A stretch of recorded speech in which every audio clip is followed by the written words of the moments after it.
Have you ever heard of that Bible story of Samson and Delilah? Yeah. Nah. Well, that's got nothing to do with what I'm doing. So, Bit of genius, bit of magic. It's really bombo. Very interesting. Very good. Yeah. Very good. 3 cheers for really bombo. Very good. Very good. So this happened. But how did the Springboks actually win the Rugby Championship? Before getting into the details, we need to look at the 3 main factors driving their success: continuity, new blood, and innovation.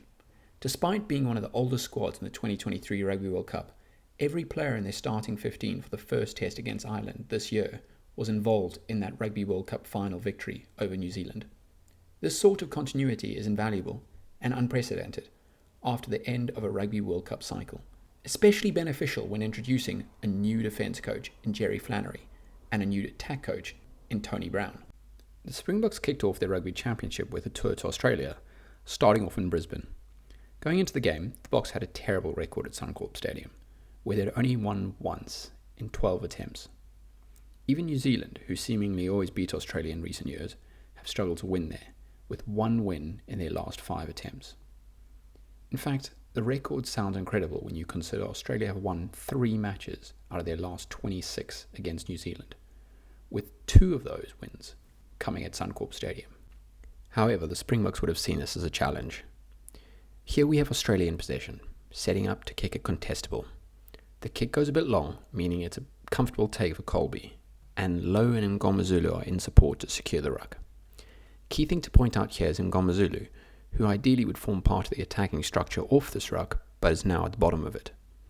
However, the Boks try and build their shape despite missing key components, when in reality, how they would ideally like to set up would look very different. If Etzebeth, Khaleesi and Ngomazulu were available, they would actually like to form their preferred 1-4-2-1 shape, with the ones representing edge forwards, roles generally performed by Khaleesi and Pieter-Steph du Toit. For those who aren't familiar, 1-4-2-1 is referring to the forwards in each pod, complemented by a distributor highlighted in blue. You could argue this pod of 4 is actually 2 pods of 2, but because these forwards are generally always paired with one distributor, I see them as a pod of 4. In this example, Damien Delendi would be filling in as a forward, as he often does, in the 2 pod with Etzebeth. Before showing the rest of this attack, I'm sure a lot of people are asking, how do I know the Boks would have lined up like this? Here, later in the match, we have the Boks set up in that exact structure again, 1-4-2-1, with Kwagga Smith, the player just out of shot, as he replaced Sia Khaleesi and is now performing the edge forward role. The reason all 8 forwards were able to take part in this attacking shape was because the ruck was clean by backs only. This is unusual and is why we often see a back like Creel or Delendi filling in as a makeshift forward in the pod of 2 players. Now let's see how this attack plays out. With this makeshift structure, we get 2 phases, as we see how the Boks are trying to regain their shape. Khaleesi here can be seen now in his position as an edge forward, while Lowe and Mbonambi form part of the 2 pod, with distributor Ngomazulu sitting behind them.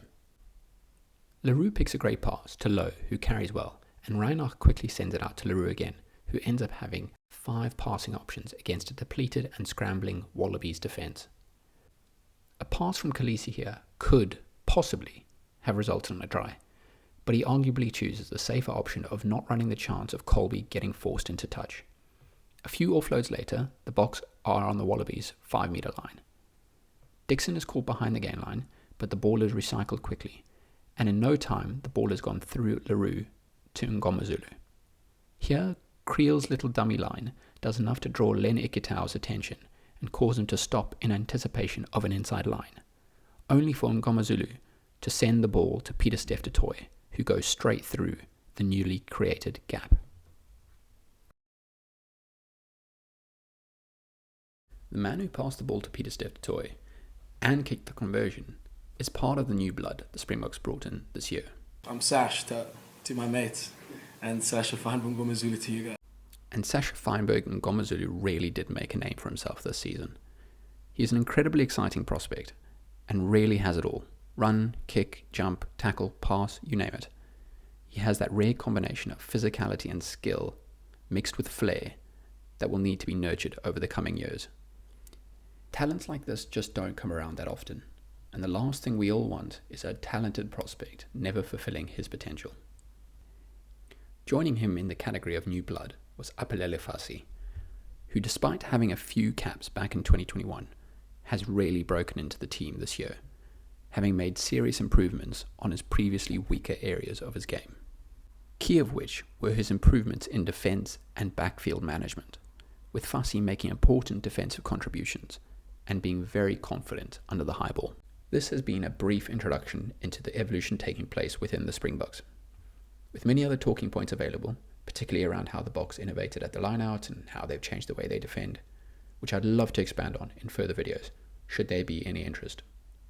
Finally, and always worth reminding people, there are some moments that just don't require analysis. Some moments are just special.